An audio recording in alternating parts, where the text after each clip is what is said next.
Les initiatives audacieuses du jeune abbé heurtent les susceptibilités du clergé oubanguien. De l'autre côté, certaines idéologies dangereuses pour la classe dominante locale envahissent le territoire. Les deux facteurs poussent l'Église à le présenter à la députation. Après la Deuxième Guerre mondiale, le communisme et le panarabisme, c'est-à-dire l'intégrisme musulman, ont tenté de gagner du terrain, et surtout en Afrique. Tout cela faisait peur à l'administration coloniale ainsi qu'à l'Église. Et on a cherché quelqu'un qui pourrait barrer la route à la progression fulgurante de ces deux puissances-là en Afrique. Et la personne indiquée, parce que cette personne était foncièrement anticommuniste, c'était Barthélemy Boganda. Connaissant très bien son idée, sa position vis-à-vis du panarabisme et du communisme, il n'y avait que lui seul qui puisse faire face à la progression de ces deux puissances en Afrique, notamment en Ubangui-Chari.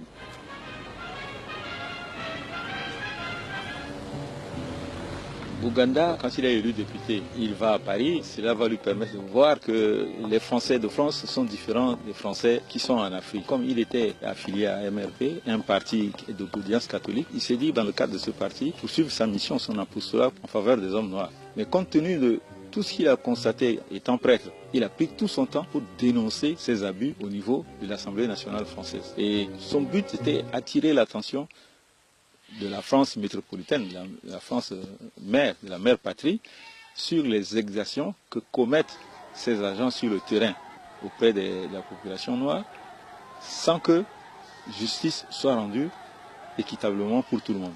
Et tout cela, la métropole n'en tenait pas compte, ne l'écoutait pas, faisait semblant de ne pas l'écouter. Et la situation au niveau du pays ne changeait pas. Face à cette inertie parlementaire, Barthélemy Boganda claque la porte du mouvement républicain populaire, boude les travaux à l'Assemblée française et revient dans son fief avec sa secrétaire, devenue son épouse et leur premier enfant. Ils en auront 3.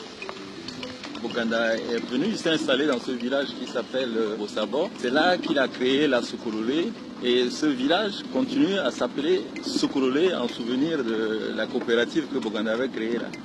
Et c'est à partir de là qu'il a tracé cette route que nous suivons là. Il y a des grands villages là-bas à l'intérieur. Autrefois, il n'y avait pas de route, il n'y avait que la piste.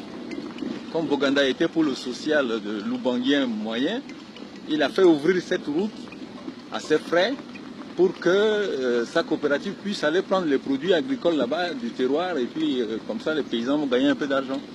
Malheureusement, ça lui a valu la colère de l'administration qui a voulu le poursuivre pour avoir tracé une route qui n'était pas prévue dans le plan directeur. Et c'est à partir de là que se sont développées les attaques contre la coopérative qui était donc concurrente de la société indigène de prévoyance, la CIP, qui travaillait pour les colons.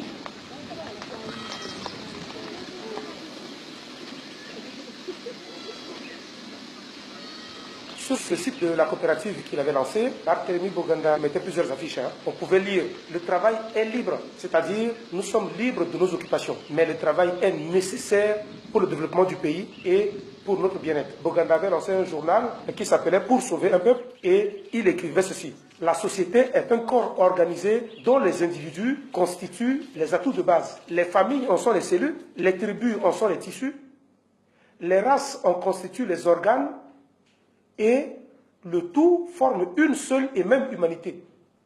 Chaque individu est au service de cette humanité. Le raciste dirige tout vers sa race. Le chauvin ne connaît que sa tribu ou sa province. Le sectaire ne vit que pour son parti, sa doctrine et sa religion. De là à l'égoïsme, il n'y a qu'un pas.